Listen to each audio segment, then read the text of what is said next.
Yep, don't all answer at once. We're good. Hope you're All right, guys, we'll have an open stage for Coach Banks. We'll just go straight into questions. So just raise your hand. We'll get you a microphone. We'll start with Austin here in the center row. We talked about just the different feel you had in the spring. Yep. You've added more bodies since then. Just 1 year ago to now, how much more comfortable, confident do you feel with your kids and this D? Yeah, well, always confident, comfortable. I don't know about that. We obviously still got a lot of work to do, but we're definitely excited, just with the number of, student athletes we obviously have in the program at this point. When we first got here, we're obviously struggling with depth. We feel like we at least have more scholarship bodies. Obviously it's our job to figure out what they can do and, put those guys in the best possible position. So I don't know if I'm comfortable, but we're definitely excited to have those guys here. Coach, you kind of answered that a little bit, my question, but how much deeper do you feel like your unit can be to help you out throughout the length of ball games this coming season? Yeah, I think that's a little bit yet to be determined. But again, we do obviously have more scholarship bodies at this point. We just had a defensive meeting. My message to those guys, we're going to play all the guys who've earned the reps. But the reality of it is you got to earn it. But do we have more bodies? Absolutely. And that's a good thing. That's a great starting point. But obviously, as we continue to divvy out reps and, who has the honor of running out there with that starting group, that'll be based on the work that those guys put in. And I know those guys are eager to get to work. So we'll find out soon, exactly how much depth we will have. A two-part question on your secondary. First off, you've had different guys that are stars and safeties and corners move around. Can you give us kind of a couple of guys at each position where your starting point is in your secondary? As far as who are your corners, who are your stars, who are your safeties? Yeah, again, it's a lot of moving parts that way. We had guys obviously that played some snaps. Was starters from last year. With Warren Burrell comes to mind. Obviously McCullough, Tank played a ton of reps for us. Flowers have played a ton of reps for us. But the reality of it is, and I know this may sound like coach speak, but just like we did in the spring, we moved guys to a lot of different positions. Trying to figure out what our best combination of guys that we can put out there on the field, so to speak. You start talking about, just Wesley Walker, who's obviously just got here. T-Mac, who's been here, didn't play a ton of reps for us on defense, but was a standout on special teams. T-Mac had a really good spring. We're excited about Wesley getting here.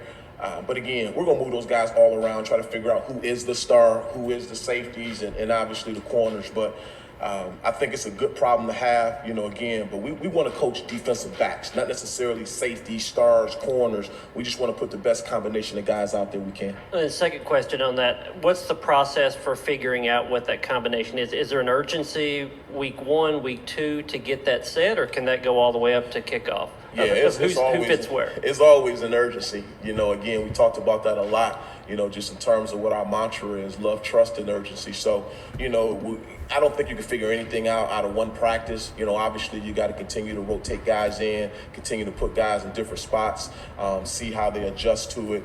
But yeah, we like this thing to be figured out, as quickly as possible so you can continue to game plan and, do some different things. But I think it's going to be some really fierce battles. I really do.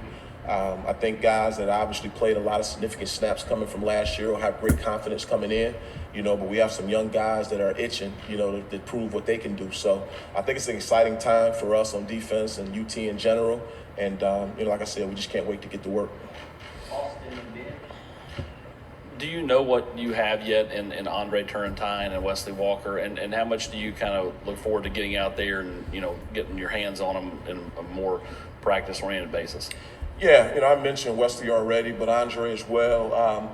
I couldn't tell you exactly that we know exactly what we got. Obviously I remember both young men coming out of high school, and, obviously Wesley had a body of work that he had at the other place. So, but until you actually get them in your system and have an opportunity to, coach the things and coach it the way you want to coach it, you're not quite sure. But I will tell you, they've been nothing but spectacular in terms of their approach, their work ethic, them wanting to be great.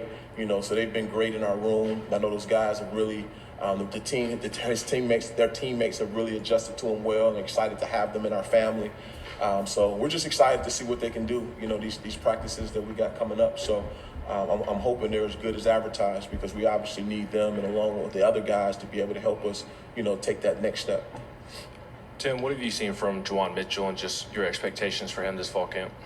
Yeah, well, obviously, Juwan was a guy who, had some really significant reps for us last fall before he got injured. He started to work his way back a little bit in the spring. Obviously the health issue is always the very first thing. You got to make sure he's feeling healthy, which I think we've turned the corner that way. And then obviously we'll see what he does as he starts to compete for the job. Obviously, you have Banks coming back and Beasley coming back. You brought in Elijah. You feel really good. Solomon Page, comes to mind. Pack, Garland, comes to mind. We feel like we have pretty good depth that we're starting to build at that position. But we obviously felt really good, about Juju or Juwan Mitchell, so it's really up to him and, continue to see what kind of development he's made during the summer, and see if that leads to him, being able to contribute again, which we would hope it does. Not to belabor the point on the moving parts in the secondary, but with Christian Charles, that was sort of seen as an experiment, I guess, maybe this spring because of the lack of depth you guys had in trying him at corner. Did you guys kind of let him continue that work at corner this summer? Did he kind of move back more to safety, or where do you guys have him at least starting off? Yeah, I think he'll primarily start off at corner, but understanding that he has the ability to move back inside. I mean, he's the poster child for, again, what we're looking for, guys that are very interchangeable, corner skills, but the mentality and the physicality to be able to play inside. So, he'll get an opportunity to win one of those jobs at corner, but he'll also get a chance to win one of the jobs at, safety. So it just depends, but right now, based on how we left spring is the way we'll start it, and then we'll go from there.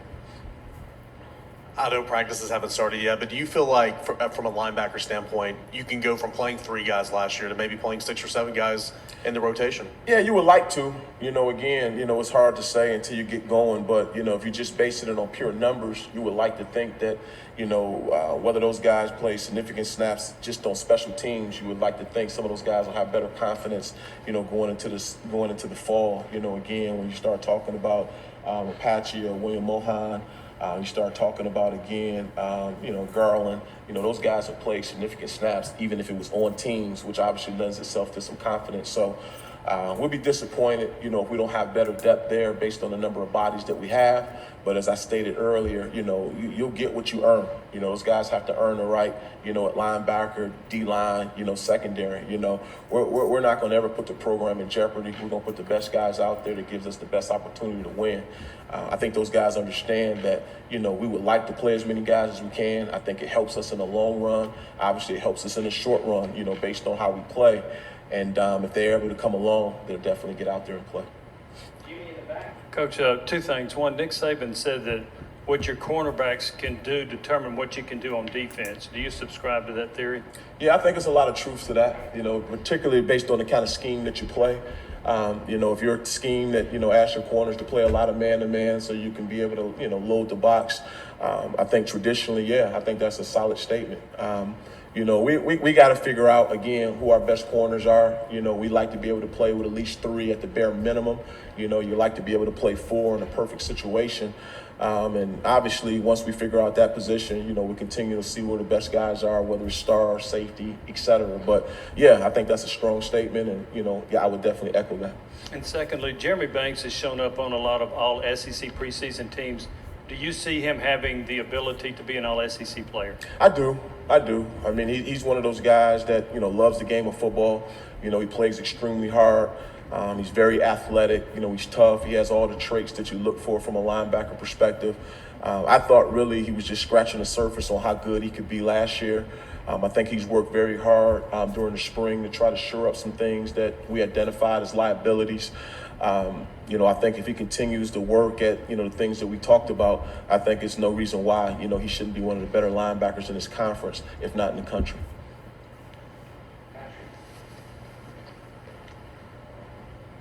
Coach, I think you guys last season over 100 tackles for loss. How did that success happen, and how do you kind of replicate that this season with maybe some new guys up front?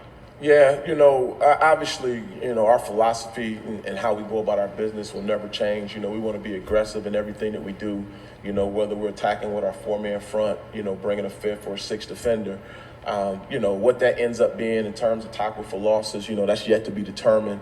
but we're never going to change our mentality. We want to be extremely aggressive, in our play, coming off the ball, attacking from different angles. And if it ends up, obviously, whatever the stat is that you threw out, that's awesome. But really, we're just trying to, stay to our identity, which we think bodes well for us to be a successful defense and help the team win. You were talking about the numbers and feeling better with better numbers in competition.